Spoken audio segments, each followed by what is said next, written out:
that's one of the hardest things I think about the transition from high school to college is a lot of kids don't need to study or don't really know how to study in high school, and then college hits and you're stuck kind of, sink or swim. You got to figure out exactly what works for you, when you study best, how you study best. And for me, the transition wasn't as abrupt because I'd taken community college classes, but the whole idea of having to manage your time in a different way than I was used to, playing a sport and just not having class every day was nice, but it was a little frustrating sometimes to remember to do homework then, because if it wasn't due the next day, I wouldn't do it, and then I have to do it later, so.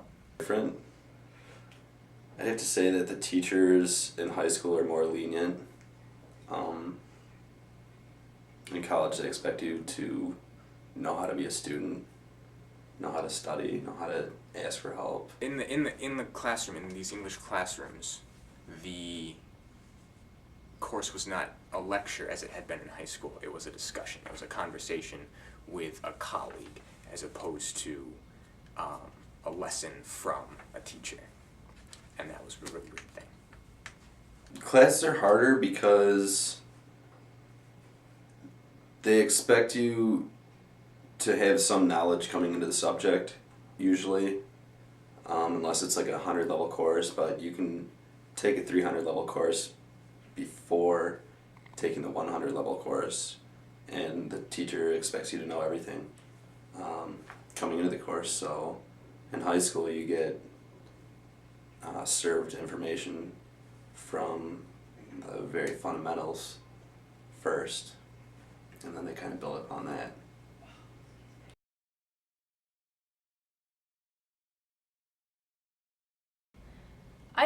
I'm not one of the people that plans out, okay, I'm going to work from 3 to 5 in the afternoon. Because I find I work better if I just kind of let things happen and I work, and then I'll take a break and do some more work, whatever. But my mindset has always been my work has to get done, regardless of what else I have going on. Sometimes it means I don't go out with my friends, sometimes it means I don't get as much sleep as I need, but work gets done. That's never been a choice for me. I've never once asked a professor for an extension on a paper or an exam, because you just plan ahead and realize your work has to get done. I'll go find that room, the quiet room, no one else in it, just close the door and just focus on my stuff. I mean, there's times where, yeah, it's good to study with other people, but there's also times where, like, you need to know that, like, other people are going to be a distraction, and you just gotta get your stuff done by yourself. Study every day. Study every day. That's the key.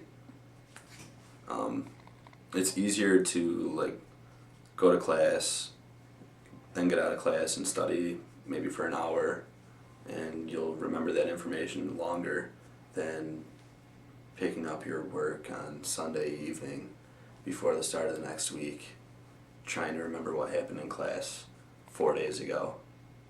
There was a period, junior year, I was up here like every day, just to come up here, and even though I wasn't like coming up here to study, I mean, I would sit down and I'd open my books, but I'd end up talking with people, and still, like you said, hang out, we're still studying, and it's a relaxing environment, if anything, talking with Shal, and you could listen here, talk about lacrosse.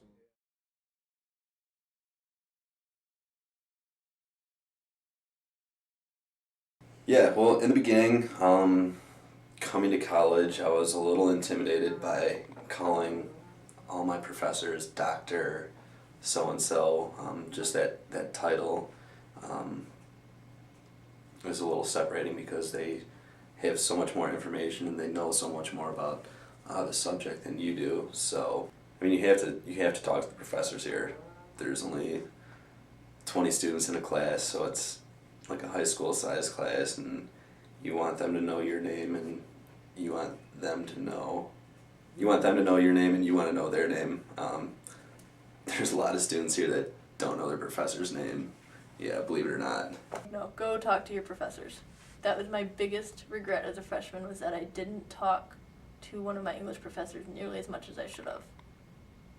Go talk to your professors. They're helpful, they want you, and you get brownie points for being dedicated because they understand that if you're going to see them, you're invested in doing well. One of the big things about talking to your teachers or professors, I mean, is to just do it early on in the semester, because it's much easier for you to get to know them early on in the semester and, you know, have all that time to go in and see them during their office hours and to get to know them and get to know what type of, you know, questions they like to put on exams, what they want out of you to answer these questions, you know, what they want you to read, what you don't need to read.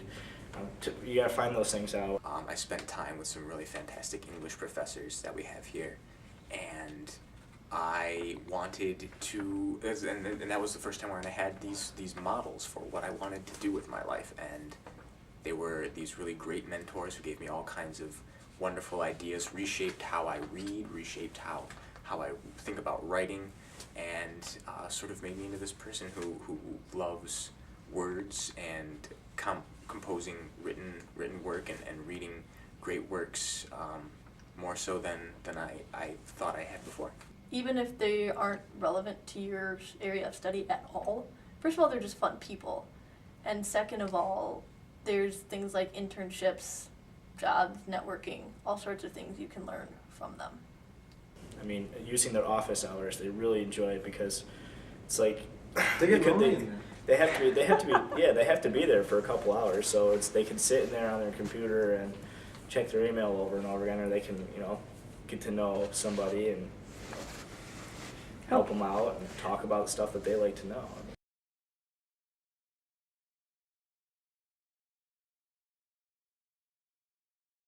Notes are, I'd say critical. Most classes, notes are critical. I've had some honors classes where you don't have exams, and if you sit there trying to take notes on the discussions you're having, you're just going to miss out on the discussion and have pointless notes. Or classes that don't have exams, I often won't take as many notes because then I can focus more on the discussion. But for classes, science classes, lower level philosophy classes, things you have a lot of exams in, take notes. You will not remember things that happened. No matter how much you think you will, you're not going to remember it. And plus, taking notes helps a lot of people focus and not zone out during class, too. And, yeah, it's the best way to ensure that you're not missing information and to have that in front of you when you need to go and study for the exam. Because learning from your notes that you've actively written down and done in class when you've heard the professor talking is way different than trying to teach yourself something out of a book. I'll be totally honest with you. I'm being real with you right now. I'm going to stay up the next night and I'm going to get my reading done, make sure my work is done. That way I can get up 11:55 and throw my clothes on, a couple, you know, little deodorant here and there so I smell okay, and I'm going to class prepared. If I actively read and I have my notes out in front of me, I'm just as prepared as the guy who woke up at 10 to do his active reading, because I have all the answers right here. So I think it's really important to know yourself and know how you operate. To take notes on readings, I never used to do that in high school. But writing in books, taking notes on the articles, underlining things, highlighting, it took me longer to get through reading that way, but I found that I understood it.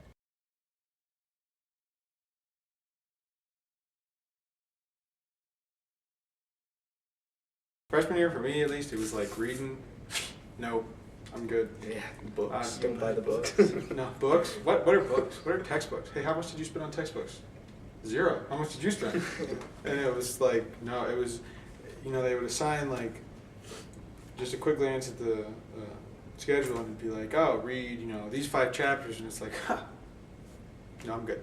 And then once you realized you actually had to skim it, or at least you'd realize chapters are like 5 pages long or something like that, and you're going, okay, so maybe I could have done this and prevented all this extra work that I'm having to do now. Reading in high school was fairly easy for me, and I figured it would be in college too.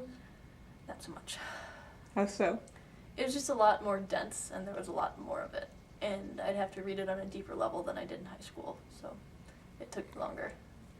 A lot of the teachers use the book as like supplemental information for their classes, so they'll be like, okay, we're going to talk about, you know, this chapter, and then you have to read that chapter and know the stuff in the chapter as well as like what they're saying, because like some of the questions on the exam they will never have talked about in class, and you know you'll have had to, you know, go through your book, go through your chapter, highlight stuff, read stuff, do the practice problems. You know, whatever it is that they tell you should be doing, you definitely should be doing. Reading, I remember I took a philosophy class freshman year. It was a 300 level course, and most of the kids in the class were juniors and seniors, and I was there, a freshman. And we're reading these thick books that are difficult to read, and getting assigned like 80 pages in a night was normal for the class. In high school, that would never happen.